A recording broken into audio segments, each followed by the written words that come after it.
chi ta dị hangi gặp đâu ba hoi na ngui đam ngom na la chặt xa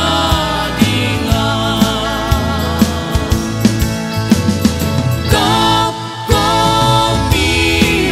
sinh làm té nung rồi đen ni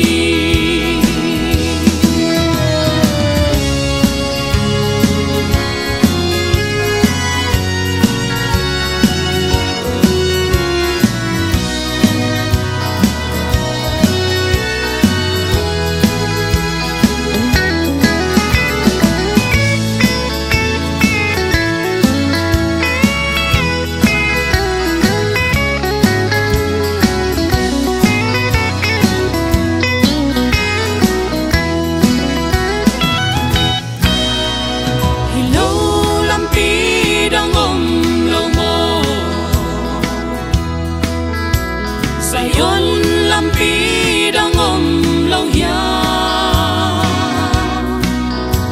ai hang kapag yang tunang lampi kap kap in sing lam te nung zui den ni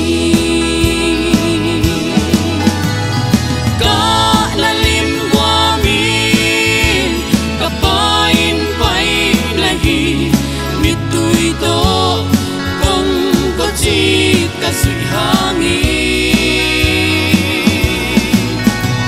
gặp đâu ba hoi na mui